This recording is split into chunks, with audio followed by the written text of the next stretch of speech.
Good evening everyone. I am A.R.Anbukkarasi, Assistant Professor, Department of History, Bishop Keeper College. Today I am going to take the class Origin of or Birth of Indian National Congress.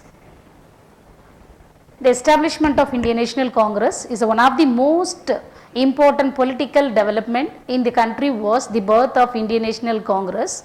It is the oldest party of India. The idea was originally conceived in the private meeting after a theosophical convention held at Madras in December 1884. The idea was born first Lord Dufferin Bryan and it was launched by Englishman Alan Octavian Hume. He was also known as the founding father of Indian National Congress with the sole purpose for reserving a platform for ventilation of grievances and obtaining a greater privileges from British government. The first session of Indian National Congress was held at Goguldas Dejpal Sanskrit College in Bombay from 28 to 31 December 1885 and it was attended by 72 delegates. And A.O. Hume, he assumed the office of General Secretary and Umesh Chandra Banerjee of Calcutta, he was elected as a president. Besides Hume, the two additional British members were both Scottish civil servants were members of founding group, William Wedderburn and Sir John Jardine. The other members were mostly Hindus from Bombay and Madras Presidency. It was founded in 1885 with the objective of obtaining a greater share in the government for educated Indians. The Indian National Congress was initially not opposed the rule of British, but some of the important great president of the Congress during the early phase were Dadabhai Nauroji, Badruddin Dayabji, Ferozshah Mehta, Ananda Charlu, Surendranath Banerjee, Ramesh Chandra Dutt and Anand Mohan Bose, Gopala Krishna Gokhale. They were the great president of the Indian National Congress. The early objectives of Indian National Congress to lay the foundation of a secular, democratic national movement, to politicize and politically educate the people. Third one, to increase awareness about the colonial exploitative policies and the political rights of Indians. To demand increasing representation in council and Indianization of civil service, etc.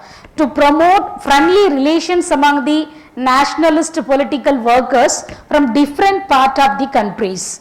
And last one, to develop and consolidate a feeling of national unity among the people irrespective of religion, caste or province.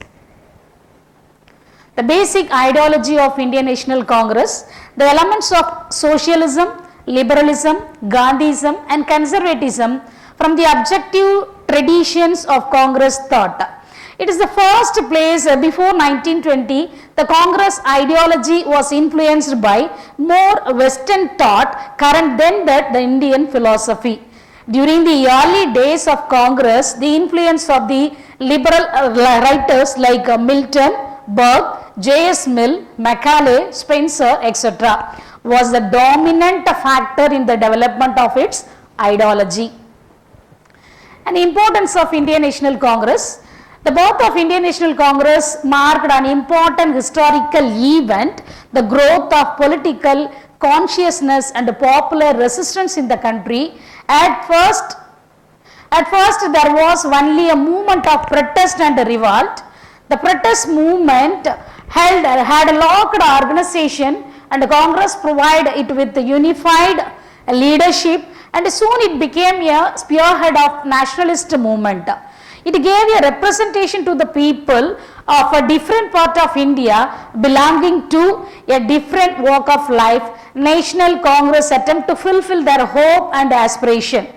From its foundation in 28 December 1885 until the time of independence India on August 15, 1947, the Indian National Congress was the largest and most prominent Indian public organization and central and defining the influence of Indian independence movement. Thank you.